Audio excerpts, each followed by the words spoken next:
আসসালামু আলাইকুম। আপনারা সবাই কেমন আছেন? আমি একটা পুকুরে মাছ ছাড়ছিলাম বর্ষাকালে। এখন এটার ভিতরে অনেক মাছ আছে, সেই পুকুর যেটা পুরা কচুরি ভরা ছিল। এটার ভিতরে আমরা মাছ ছাড়ছি। কি মাছ ছাড়ছি আব্বা? গ্লাস কাপ, পাঙ্কাস, কারফু, টাকি, তেলাপিয়া, কই মাছ, মানে এইগুলো ছাড়া হয়েছে। এখন দেখা যায় না, কিন্তু পানি ভিতরে ঘোলা, তার মানে এটার ভিতরে মাছ আছে। দেখা যাক। এর পাশাপাশি আমরা লাউ খেতি করছিলাম, লাউ খেতি করছি। লাউ খেতে যেগুলা লাগে সবই ওরকম করা হয়েছে, যেমন ওষুধ, কীটনাশকের সব কিছুই করা হয়েছে, কিন্তু লাউ হয় নাই। কেন জানি? গাছগুলা বড় হয়ে ডোগাগুলা মরে যেত গা। এখন এই যে দেখছেন কি অবস্থা। জাংলা দেখলে সবাই অবাক হয়, এত সুন্দর জাংলা দিচ্ছি, কিন্তু লাউ নাই। ইদানিং কিছু লাউ আবার ধরতে আছে, নষ্ট হয়ে জায়গা।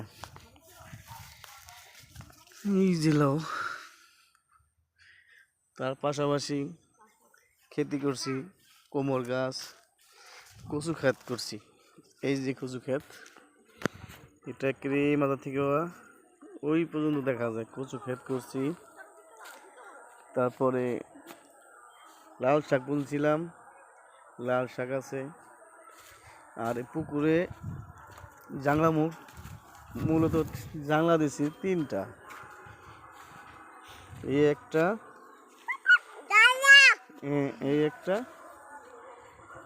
আর হচ্ছে দাঁড়াও। এই যে জাংলা অনেক বড়, লাউ গাছ দেখতে সুন্দর, কিন্তু অনেকে বলে যে চোখ লাগছে, এই কারণে নষ্ট হয়ে জায়গা। যা তো বড় যাচ্ছে ছিল।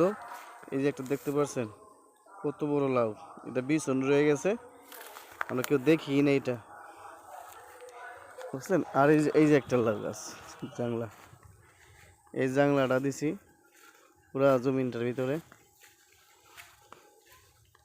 কিন্তু গাছে লাউ হয় কিন্তু মরে যায়। দেখছেন পাতা পাতা সব মরে গেছে। কারণটা কি জানতে পারলাম না, কিন্তু লস। যে চিন্তা ভাবনা করে খেতি করতেছি, তো দেখলাম পুরা লস।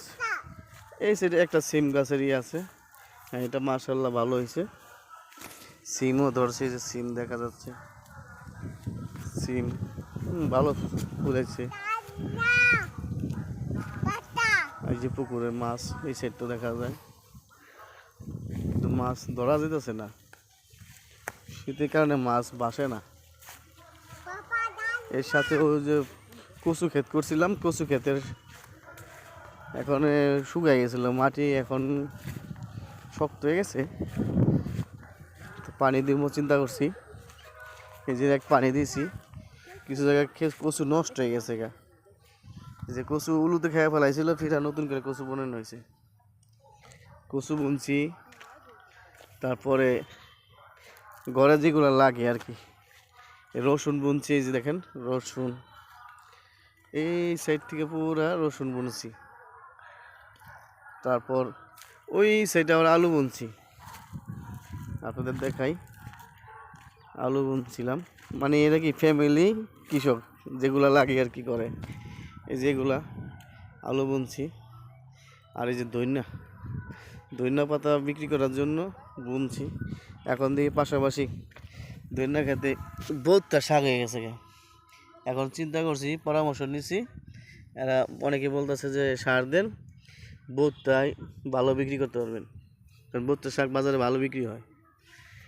তো এ পর্যন্তই, আল্লাহ হাফেজ।